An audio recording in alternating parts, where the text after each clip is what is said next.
Hi, welcome to my video. Hi. Hi.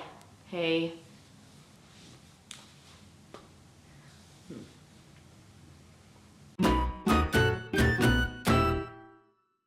Hi, welcome to my video. This is a major departure.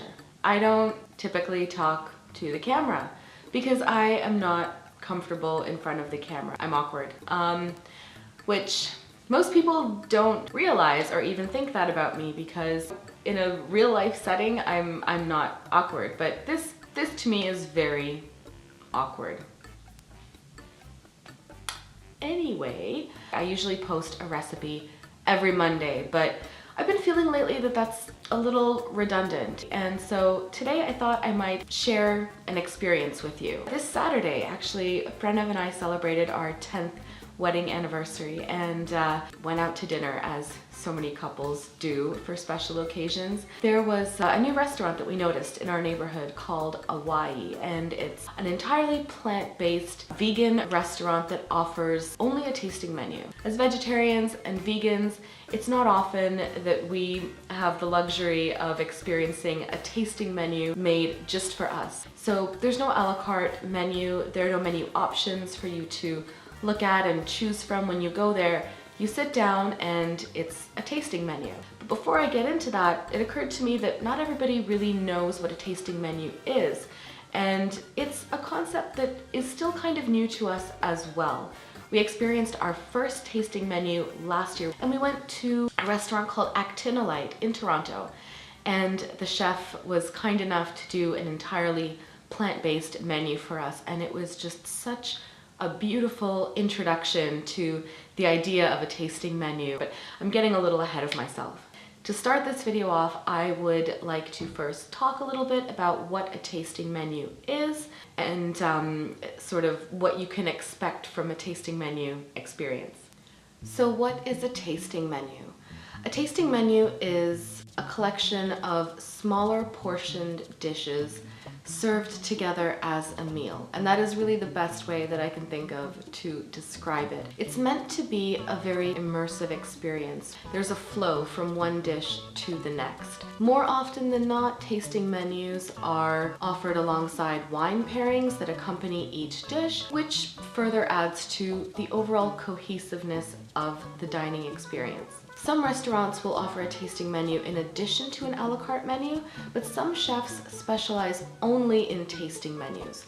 I think the idea of it comes from the French word dégustation, and dégustation really just means the appreciation and savoring of one's food. There's a focus on the senses, culinary expression, good company, and good conversation. It's a very holistic idea. Why do restaurants offer tasting menus? I guess a variety of reasons. The most common ones that I can think of might be to highlight a certain type of cuisine. Perhaps a chef would like to demonstrate certain techniques that they have been exploring or experimenting with. Perhaps also to take advantage of seasonal ingredients, to explore a particular theme or tell a story. And sometimes a chef might want to display the innovation that sets his or her restaurant apart from its competition. What are some disadvantages of a tasting menu? The most obvious is perhaps limiting the diner's choice.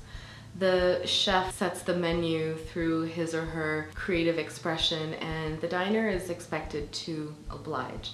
So the chef decides not only what you eat, but he or she will decide the order in which you eat and even the pace at which you eat.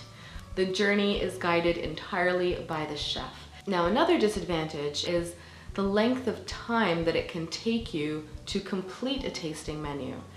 We've had a tasting menu experience that lasted over 3 hours, and our most recent experience at Hawaii came in just over 2 hours.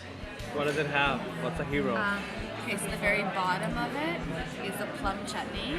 It's shaved celeriac that is tossed in a fermented cashew cream, and it's garnished with summer savory, other microgreens, and coffee. Beautiful. Yeah. Every restaurant does it differently, and it depends on the number of courses in a tasting menu. Another disadvantage might be the fact that your tasting menu simply isn't well executed. If the tasting menu is just a parade of items and it isn't well paced and you don't really understand what you're eating or why you're eating it, then a menu can really overwhelm. The experience is not meant to be overwhelming, but sometimes overwhelming it be. On the flip side, there are of course many advantages to a tasting menu. What we really enjoy about a tasting menu is that it allows us to experience a variety of a chef's creations. So pretty, the greens are lovely. I've never seen these micro greens. Gorgeous, just gorgeous. It's a red wine reduction.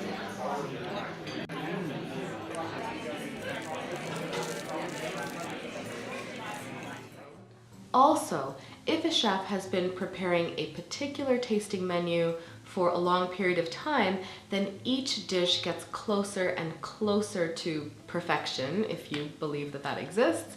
So over time, a menu only gets better and better. Mango's beautiful, and in the milk, nothing is trying to change the flavor of mango, but only enhancing the flavor. It's beautiful. Love it. Another great thing about a tasting menu is that it allows us as diners to make a more informed choice about a restaurant. Sometimes we go to a restaurant and order one or two things and then form a conclusion about the chef or the restaurant, about whether we would return or not. But with a tasting menu, because you are sampling a variety of dishes, it gives you a more complete picture of a restaurant and what it's all about.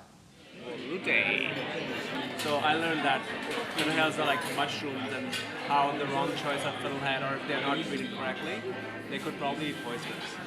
So I hope we survive this meeting for the next anniversary. I think they do have to be prepared in a really particular way, but I don't have experience cooking them. I have never cooked them. Now, I don't want to spread any misinformation about fiddleheads, so I will link a webpage down below. It's the Government of Canada webpage that talks about the health risks, cleaning, cooking, freezing, preserving, everything to do with fiddleheads, and hopefully that helps. An advantage for the restaurant is that they probably will have less wastage. If they're preparing a tasting menu, they know exactly what ingredients and how much to order. So they're probably going to throw out a lot less, which overall is better for the environment. So what are some things to keep in mind if you are considering a tasting menu experience? It's usually an all or nothing idea. It's everyone or no one. That means that if you are going to a restaurant with a group of friends, everyone at the table has to go in for the tasting experience. Otherwise, it simply doesn't work. Part of it is the shared experience. These are meals that are timed, executed according to a particular order and a particular concept and vision. This is meant to be almost like a performance. Another thing to keep in mind is that a tasting menu is not your standard dining experience. And for that reason, it is going to cost more than an average night out, especially if you are pairing wine with your meal.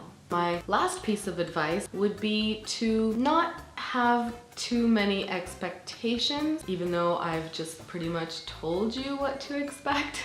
But by that I simply mean just be willing to sort of go along for the ride with the chef.